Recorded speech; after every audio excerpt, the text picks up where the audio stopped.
Imagine what's possible when learning doesn't get in the way of life. At Capella University, our game-changing FlexPath learning format lets you set your own deadlines so you can learn at a time and pace that works for you. It's an education you can tailor to your schedule. That means you don't have to put your life on hold to pursue your professional goals. Instead, enjoy learning your way and earn your degree without missing a beat. A different future is closer than you think with Capella University. Learn more at capella.edu. Want to listen to this episode ad-free? Head on over to our Patreon, patreon.com/Ivory Tower Boiler Room. And for an exclusive offer, I am offering you all a free trial to our ITBR professor level, which gives you all of our episodes, all of them unedited, and you can see all of the video footage. And do you know about the ITBR book club? On November 24th, we are actually meeting for the first time in person in Manhattan. We are going to meet at 3:30 p.m. at the Morgan Library and Museum, and we are going to talk about The Personal Librarian. If you are also a Wicked fan, at 12:30 p.m. on the same day, the 24th, a group of us are going to see Wicked at the AMC on 42nd Street in Times Square. So if you want to come and join us, that's where we'll be. Okay, hope I see some of you at the in-person book club at the Morgan Library at 3:30 p.m. Sunday, November 24th. And now, enjoy this episode.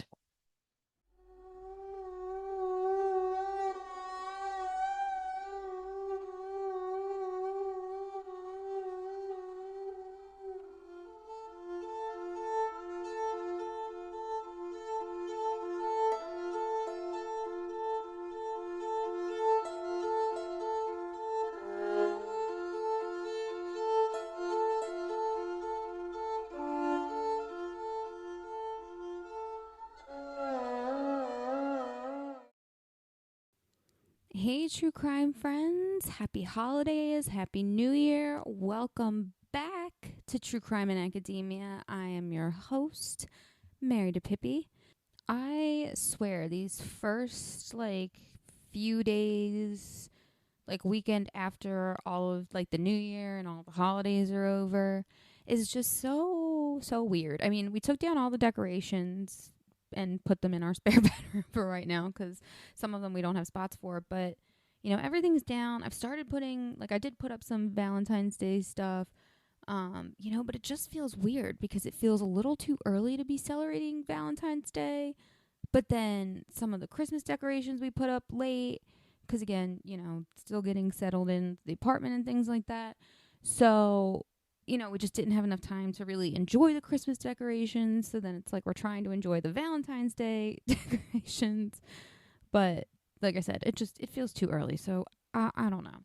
But I think finally this week, I feel like I'm back into the groove of things to an extent. I took a vacation at work from Christmas pretty much until, the New Year on the 2nd. So, it just has been slowly, I shouldn't even say slowly, because with work, it's just going to be crazy this month. It's our busy time, and we've been preparing it for it, so, before we left for break.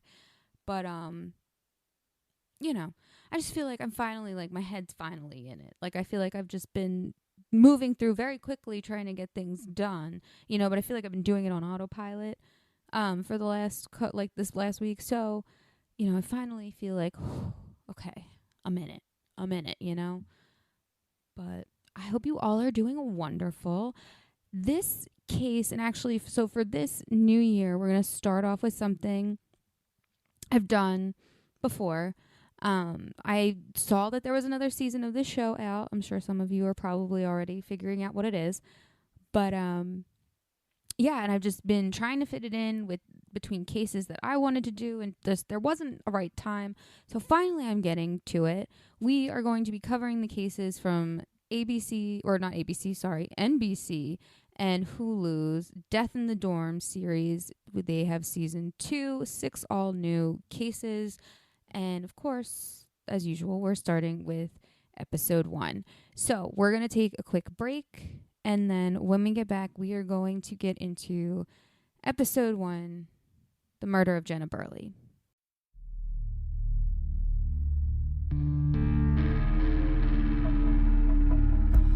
Do you ever think to yourself, wait, how does Andrew know about so many of the newest and current LGBTQ books? Well, my friends at the Gay and Lesbian Review have an amazing magazine. The Gay and Lesbian Review is a bi-monthly magazine and it's always centered around a theme. So, for example, their November and December issue is called the Gossip Issue.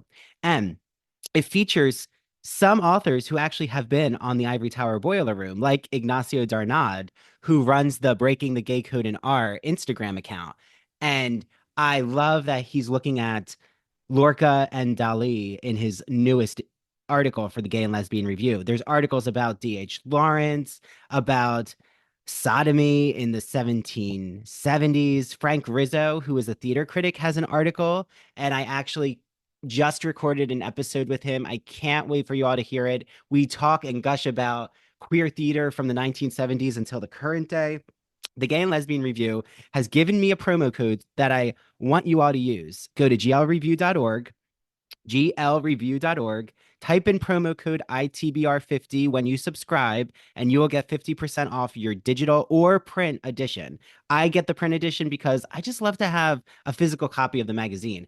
And the Gossip Issue, it's so exciting. My favorite Victorian author, Oscar Wilde, is featured on the cover holding a sunflower. So if you want the newest LGBTQ literature, film, TV, theater recommendations, you need the Gay and Lesbian Review. I hope you enjoy your reading, and please let me know if you are reading the Gay and Lesbian Review, what article you really liked, because I'll shout you out, and I'll even let the editors know, because I know they always want to know what the Ivory Tower Boiler Room audience is reading when they do get a Gay and Lesbian Review subscription. Okay, enjoy your reading.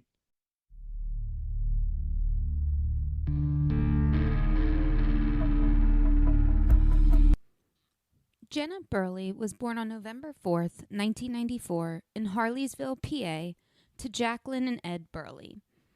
It seemed from what I could see in the Death in Dorms episode, they mentioned her older sister, Janelle, but it also seemed that she might have had 2 younger brothers as well. From an early age, Jenna just kind of felt like she knew she was going to be famous one day. And she was a part of the production group in her high school and always had a real interest in film and film production. Family and friends also always described her as having this big personality and a bright light and just being spunky and edgy and also just a very kind human being. So naturally, with Jenna's love of film, she decided that she wanted to attend University of Tampa, and that's where she spent her 2013 freshman year. Now, sadly, while she was at home over Christmas break, she slipped on some ice and severely broke her ankle. Like, in the words of her father, Ed, he said, like, she shattered her ankle, and that's how bad it was. So she had to get surgery to put it back together, and sadly, she was one of the very few people who did get an infection after surgery. So because of all of this and all of the struggles she was having, it was just too hard for her to be at the University of Tampa studying, obviously, with all of this going on, and just really needed her parents' support to get through all of those health problems. Sadly, though, because of all of this, she fell into a really dark place, Jenna. And at 19, she told her mom, like, look, I need to go get help. And that's what she and her family did. And one of the nice things that her mother, Jacqueline, said was, like, that her friends, obviously, like, they didn't keep this a secret from her friends. Her friends knew, and they wanted them to know, and Jenna wanted them to know, so they could go visit her, which they did. After recovery, Jenna went on to the local community college in 2015. During this time, she had really taken an interest in the homeless community. And not to, like, I feel like that sounds gross to say it that way, but, like, her heart broke for these people, and she started this blessing bags for the homeless in Philadelphia. And she would ask friends and neighbors and, just anyone she could if they could donate any sort of like non-perishable food items to put in the backpacks, any sort of like toiletries, supplies, like things like that they would need. And then she would go out, like I said, into Philadelphia and distribute them amongst the homeless community there. The fall semester of 2017, Jenna started at Temple University as a junior.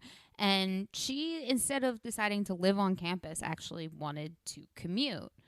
Which I have to say, she is a lot better than I am, because I commuted to Philadelphia for a job and for college, because it was like a 20-minute train ride. And if I wanted to drive, it was like 30 minutes. But like, I would get annoyed of doing that. And Jenna over here is driving an hour to go to school. I mean, in traffic. I mean, it's not like it's a smooth hour ride. Like, it's bumper to bumper, Philly, Schuylkill, all of that craziness trying to get to North Philadelphia. So it wasn't a pleasant commute by any means on her end. But she was willing to do it and was doing it.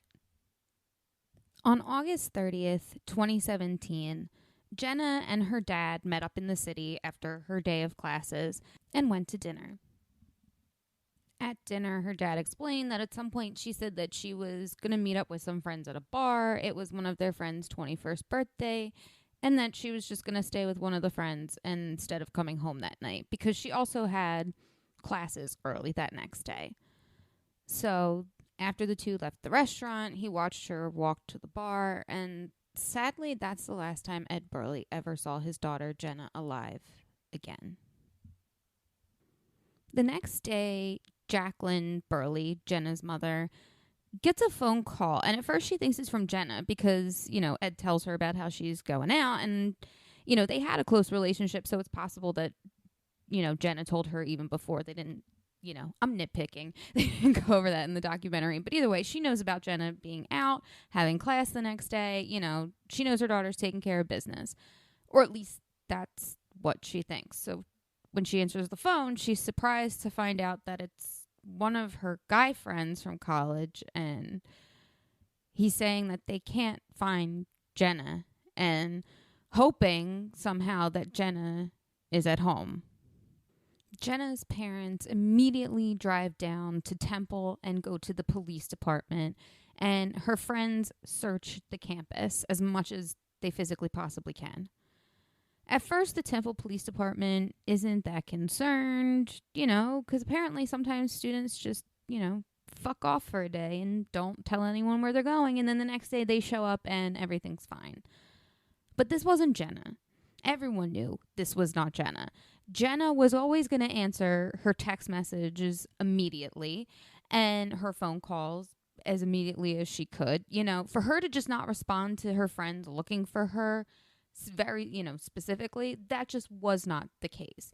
And it for sure was not like her to just not tell her parents where she was going to be.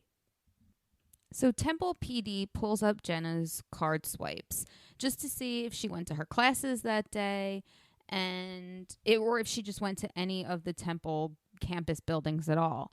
And they can't find anything. They also decide to wait out in front of the door of her next class with her picture, to see if she makes it, and they don't find her. So Jenna's friends and family are letting police know that Jenna had been last seen at Pub Web, which was one of like the local go-to bars for Temple students. So Temple PD goes to Pub Web, and they're able to get footage, like security footage, because this bar just has cameras everywhere. And they're able to get the footage from the night before when Jenna disappeared, or before Jenna disappeared. On the footage towards closing hours, they see that Jenna is alone, and she is then approached by a guy who just sits down next to her. They talk. Nothing suspicious is really going on. It's just, they're just sitting next. They're both two, people that are alone at the bar, just sitting next to each other. So the police obviously are trying to figure out who this guy is. They get a good shot of him. They ask around, and they find out that he is a regular at Pub Web named Josh Hubberters.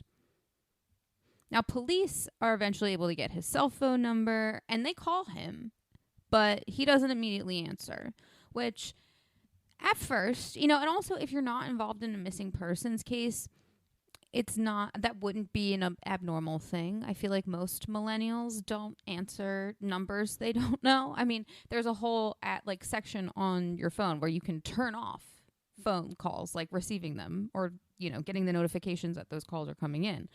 So, one could argue that could have been how it is for this Josh guy. But we'll find out that that's not necessarily the case. So it is actually suspicious that he's not answering. So eventually he does call back later that day, and he claims that he was completely wasted the night before and doesn't really remember anything. Now at this point, police really don't have much to go on, and so they kind of just take him at his word. But also at the same time, he's the last person who's seen her. So they kind of want to question him some more. So they go to Josh's apartment building. They call, of course, and there is no answer. But they then see that there is a sign. So they call it, and it goes to the landlord. And so he sends someone, I guess from maintenance possibly, who goes in and is able to let them into Josh's apartment. Now, normally that is not allowed. They have to play this very carefully. So basically they just let the landlord and this other guy know that look, we are there to only look and find this girl. This isn't a actual search. If she is here and needs anything, we want to make sure she's okay. That's it. So as they're walking around, they don't find Jenna, but the captain notices a couple of things that are just odd. He sees that there is a couple of blood droplets on a toilet paper roll that's sitting next to the sink. And it looks like there's a smear of blood or something red on a pair of sandals. But again, no Jenna, so they leave. Police also find out that Josh shares this apartment with a roommate. So they bring him in and they interview him. And they show them, a picture of Jenna. And he's like, I have never seen this girl before, ever. And kind of at the request of the police, he calls Josh and is like, hey, Temple Police is looking for you. Can you call them back? Kind of thing. And at 4 p.m. on September 1st, 2017, he calls back. And he agrees to come in. But after an hour of waiting for somewhere where he was only supposed to be a half hour away from, because he claimed he was in South Philly during the time that they had called and visited his apartment, he then just never shows up. So as police are learning more and more about Josh, they find out that he claimed to be enrolled at Temple and played soccer for Temple, but there was no record of him being actively enrolled, which to me, I don't know if that means if he was enrolled previously and something happened, but they didn't say that on the show. So I'm assuming he was never, enrolled in Temple at all, period. But just kept saying that he was. Police are starting to get more impatient. So they decide they're going to ping his phone signal and just see where he's at. And they find him up in the Poconos. So for anyone who is not familiar with Pennsylvania geography, the Poconos are up north. That's where people go on the East Coast over here that aren't near Vermont and things like that. That's where we go to go for skiing and snowboarding and all things winter sports. So, and it's pretty far. It's an hour and a half-ish, possibly more away. But because where Josh is so far away, he's got a few hours on the Temple Police Department, they reach out to the state police to get involved. So the state police department is pinging or looking at Josh's pings, and they are figuring it out that it's going to this one house that his grandmother and grandfather live in. So they obviously figure out, okay, that's where he is. So they drive up there, and at first no one is there. But then shortly after, a car pulls up, and Josh with one of his other family members pulls up. Now, Josh tells police that he's just up there visiting his grandmother because he's got a busy semester ahead of him at Temple, and he's just not going to have any time to see her. So that's why, he wanted to get up here and just spend as much time as he can with her before this crazy semester at a school he's not enrolled in comes up. But he also lets them know that, he did speak with the Temple Police Department and let them know that, he told them everything he could. Now, while police are talking to him, they're noticing that he's got scratches on his neck and this large cut on his hand, which, of course, they start asking him questions about. So for the neck scratches, he just says they're from some sexual encounter that he had with this woman from New Jersey named Vicky. And then as far as his hand is concerned, he said he broke it the night before because he was drunk and eating cereal and somehow broke the bowl. The state police then ask, look, are you willing to talk more with us, back in Philly? And he says yes. So they take him down to the Philadelphia Police Department. They take his photographs. Now, not like a mugshot or anything, but this just for documentation purposes. And not just him in the sweats that he's wearing. They also take pictures of his bare chest, the injuries on his hands, and also the scratches on his neck. State police basically gives this to Temple PD and is like, hey, here's enough evidence for you guys to get a search warrant for his apartment. So they do. It's, of course, messy. They take in, the crime scene unit is tagging and taking pictures and swabbing and doing all of the things. And they find not only the things that the captain observed, like the bloody tissue paper and the, red smeared flip-flops.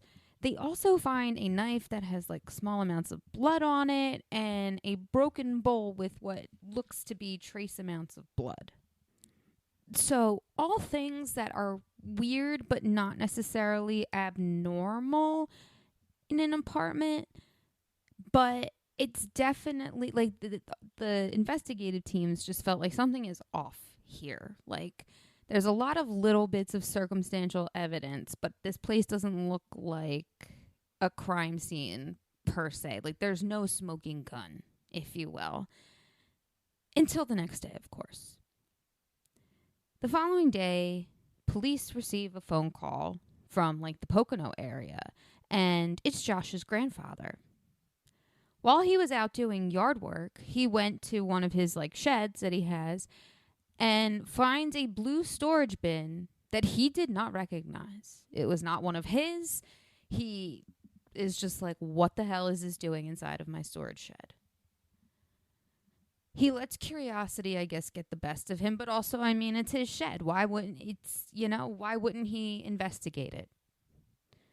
Unfortunately, when he does, he finds the body of a deceased young woman inside. State troopers are dispatched immediately and have a search warrant for the entire property, but right away, they can tell from the body itself that it's Jenna Burleigh.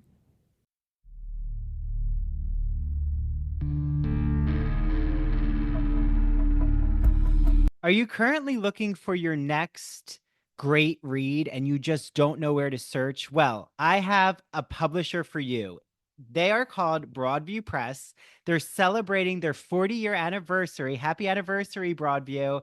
And they are an independent publisher of humanities books. Just in time for the Wicked film, Broadview Press has an edition of The Wonderful Wizard of Oz with the original illustrations. I was talking with Dylan from Broadview Press, and I always love talking with her because she informs me of what new books they're about to release. And guess what? Just in time for spooky season in the fall, they have a vampire literature anthology that collects so many different short stories that explored the vampire myth and just how this origin story of the vampire came to be in our culture.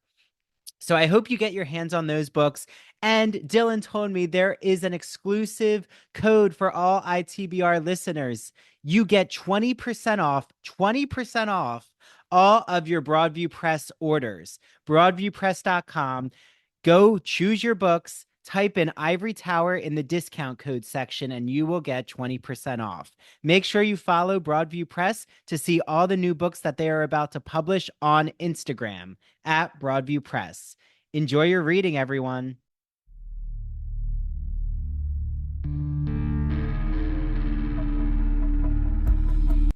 Multiple Pennsylvania crime units, including the Philadelphia crime scene unit, were dispatched to search and process the property. Inside of the house, they found a bag that contained some basic clothing items, some toiletry items, and $3,000 in cash. All of this belonged to Josh, and it was obvious to investigators that it seemed that Josh was just planning on dumping her body, Jenna's body, in the lake nearby and making a run for it. On September 2nd, Jacqueline and Ed Burleigh got a call from the Pennsylvania Police Department stating that they needed to come down immediately. There, they broke the horrific news of Jenna's murder. The following day, Josh was officially arrested and charged with murder, abuse of a corpse, possession of an instrument of crime, and tampering with evidence. As police and the prosecution were putting their case together against Josh, they were able to get other security camera and CCTV footage from the surrounding areas and are able to put a timeline of events on the night of August 31st, 2017, or technically early morning, September 1st, 2017. After the two leave Pub Web at close, which is around 2 a.m., the two are seen walking to Josh's apartment. They are seen walking inside, but Jenna is never seen leaving. The next time Josh or anyone is seen is at 7 a.m., and it's Josh and another person who they later identified to be a cousin of his, carrying a large blue storage container towards a car. The cousin was, of course, eventually brought in and interviewed by police, and he told them that he had gotten both a call and a text message from his cousin saying that he needed his help. But when he got there to the apartment, he just sees this huge blue container in the middle of the floor, and that Josh just needs his help taking it to his mother's house in South Philly, which he did and helped him put into the garage at his mother's house. But he told police that he was very surprised by the weight of it, that this thing was way heavier than he had anticipated, but had just assumed that it had books, like that it was just a ton of books. And as someone who has moved a crap ton of books, I can verify that they are very heavy. Could I compare it to, sadly, a dead body heavy? Absolutely not. But you know, I can see how he came to that conclusion that maybe, especially if he's lying to everybody, saying he's going to temple, he probably just thinks it's a bunch of his textbooks, which we all know how huge those things are. So, you know, I can see how the ignorance on the cousin's end came into play, or why just no one, not even ignorance, but why no one suspected Josh of doing this. Now, to move Jenna's body from his mother's house to his grandmother's house in the Poconos, Josh called a Lyft. And police, of course, were able to get the Lyft driver's information and interview the Lyft driver. And the driver tells him that Josh puts this blue container into his car and gives him $200 cash and says, "Look, I need you to take me to my grandmother's. I don't want you to put this in the GPS. I don't want you to put it through your Lyft. I'll tell you how to get there." He does. They take the bin out of the car, leave it in the driveway, and this guy drives off. And then from there, we can kind of assume or put together that Josh took the storage container and put it in his grandfather's tool shed. So while they have all of this circumstantial evidence, they also obtain evidence from Jenna's body herself, because we all know bodies talk. The autopsy revealed that she had bruising on her neck, consistent with strangulation, which ultimately was the official cause of death. There was a laceration on her head, human bite marks on her right arm, and stab wounds on her left arm. They also tested to see if there was any DNA under her fingernails.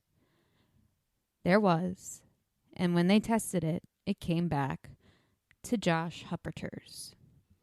And again, just a reminder, because they're gathering all of this evidence and putting it all together, and it has to be shared with both sides, the defense, Josh's lawyers, and, the prosecution, it takes a few years before trial, or like a good 16 months, sadly, since Jenna's death and disappearance for the trial to begin.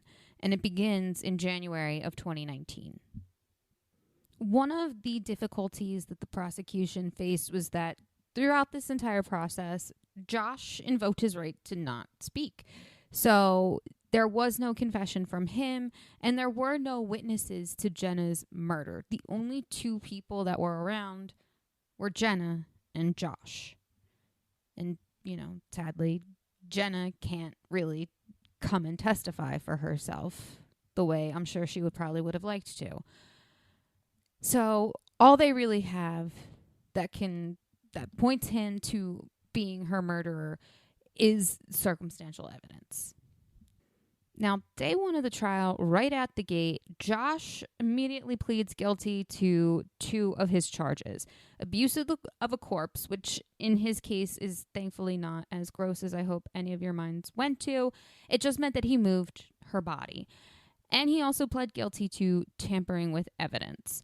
However, he did not plead guilty to possession of a weapon of crime or instrument of crime, or to her murder. Now, Josh's attorney presented to the court that night, Josh and Jenna engaged in a sexual encounter that, quote, got out of hand. At some point, Jenna screams, and the roommate came out, hits Jenna over the head, and pushes her down the steps before just stomping on her at the bottom of the steps.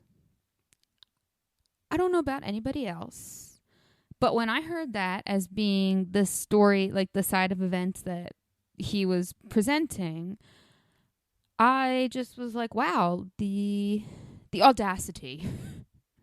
That just call out and throw under the bus your roommate who, shocker, guess what, is testifying against you for the prosecution. So the roommate is testifying, swearing under oath. He's like, I never touched Jenna, let alone I didn't even see Jenna. So, of course, at this point, the defense's story is starting to fall apart. Also, once the DNA evidence was presented in court, the roommate theory quickly went out the window. Or at least it put enough doubt into that story, and everyone realized that there was no evidence to say that this roommate did it other than the fact that Josh said he did. So, but once that they hear that his DNA, Josh's DNA, is found under her fingernails, and the fact that they only had to test 2 sources for DNA that came up being Jenna and Josh's, it didn't seem to be too out of the realm of possibility that Josh definitely probably killed her. Closing arguments took place on January 17th, 2019, and the jury was sent to deliberate.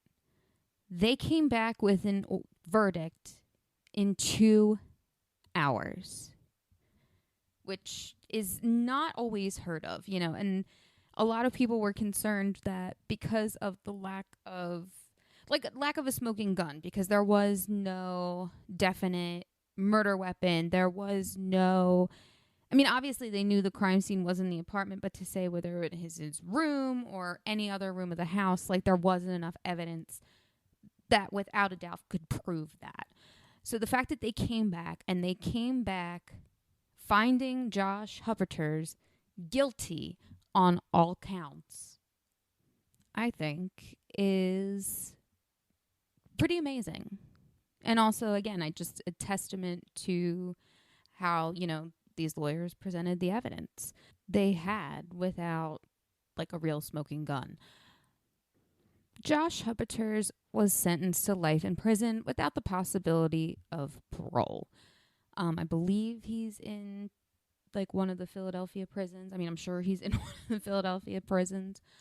In case anyone wanted to know that.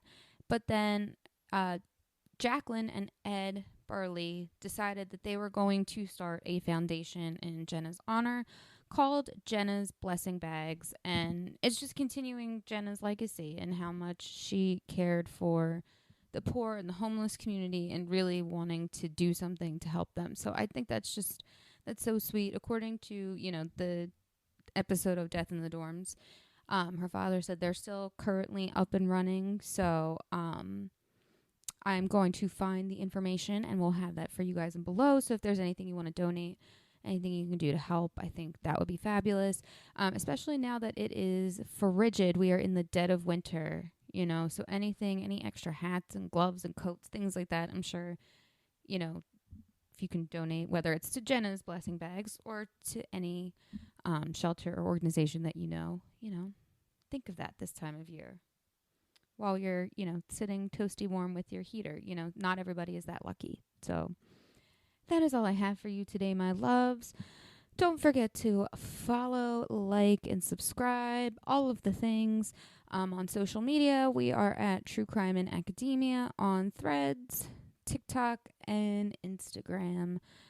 And as always, don't forget to go to patreon.com/Ivory Tower Boiler Room to become a subscriber so you can listen to this episode and all episodes ad-free. There are also a few bonus episodes from throughout the years here at True Crime in Academia that you can listen to as well. And until next time, my darlings, I hope you all have a wonderful week, and I will see you all later.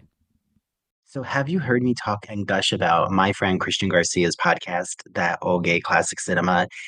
If you are like me and you remember when you went to Hollywood, MGM Studios, whatever it was called, when we went to the Great Movie Ride, I remember the Great Movie Ride so vividly when The Wicked Witch of the West appeared in Munchkinland. And it was such a nostalgic trip. And as a child, that's how I got to learn so much about classic cinema. And I started to grow a fascination and admiration for it. Well, Christian's podcast is not only for classic cinema lovers, but for all film lovers. He looks at different films and sees their queer elements. So, for example, he did an Alfred Hitchcock Vertigo episode that I had the pleasure of being on. He's done Rebecca by Alfred Hitchcock. He did a Wizard of Oz episode.